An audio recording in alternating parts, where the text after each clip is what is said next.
Welcome back to Beyond the Scarlet Moon, where we uncover the eerie, the unexplained, and the unsettling truths that lurk in the shadows.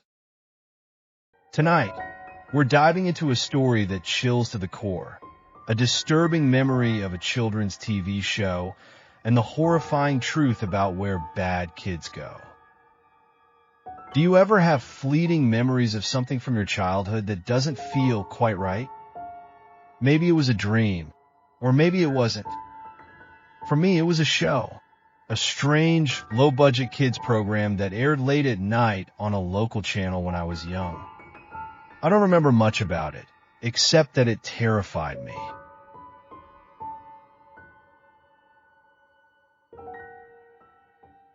The show had a name, but it's lost in the haze of my memory. What I do remember were the disturbing visuals. The set was always dimly lit, with crooked furniture and peeling wallpaper. There were puppets, or at least I think they were puppets. They moved awkwardly, their lifeless glass eyes staring into the camera. And the host? I'll never forget him. A tall, gaunt man dressed like a strict teacher, with a face so pale it almost glowed under the harsh lights. He spoke directly to the audience like he was speaking only to me.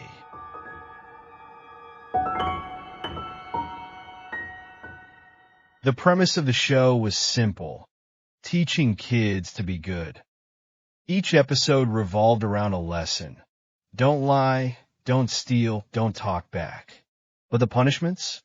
They were grotesque. I'll never forget the finale of every episode. The camera would slowly pan to a dark door in the corner of the set.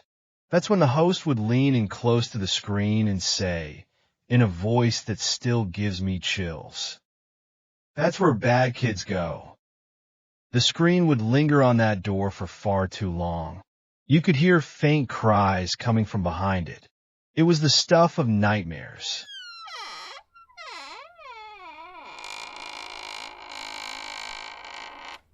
As I grew older, I convinced myself it wasn't real, just some childhood fantasy my mind conjured up.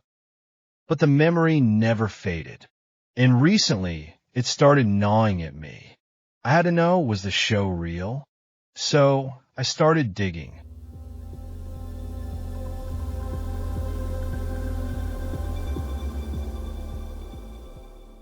It took weeks of searching, but I finally found a mention of it on an obscure online forum.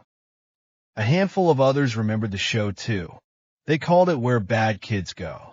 It aired in a small region for only a few months before it vanished. No one knew why it was canceled. Rumors swirled. Some said it was due to complaints from parents. Others whispered about something darker.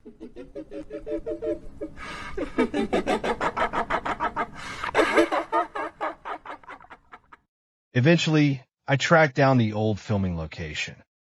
It was an abandoned building on the outskirts of town, hidden behind overgrown trees and rusting fences. The windows were shattered, the air thick with decay. But I had to know. I stepped inside, flashlight in hand. The interior was just as unsettling as I'd imagined. Faded wallpaper peeled off the walls, revealing cracks underneath. Broken furniture was scattered everywhere, and the air was suffocatingly stale. As I ventured deeper, I found it the set, or what was left of it.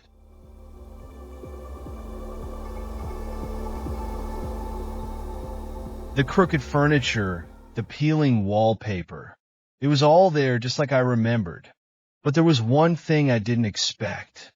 The door. The same dark door from the show. It was real. I stood there, frozen. My flashlight flickered as I approached. My hand shook as I reached for the handle.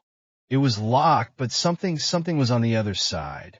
I could hear it, breathing. I wanted to leave. Every instinct screamed at me to run, but I couldn't. I had to know.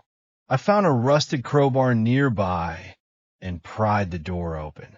And what I saw will haunt me forever.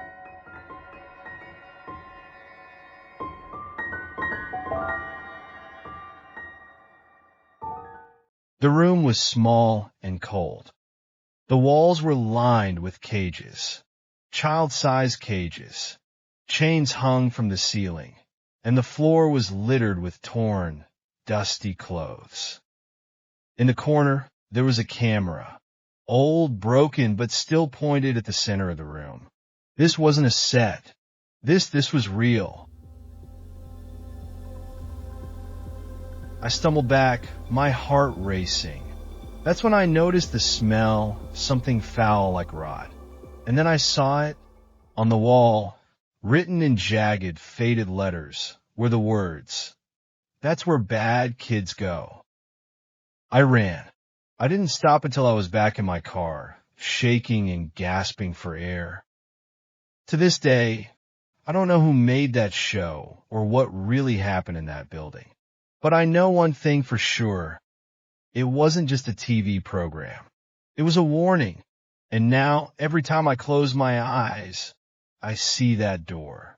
And I hear that voice. That's where bad kids go.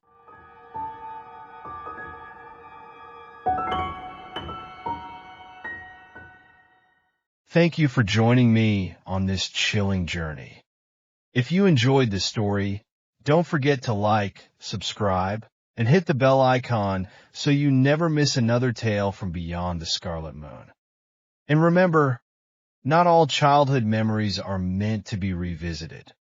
Until next time, stay curious and stay safe.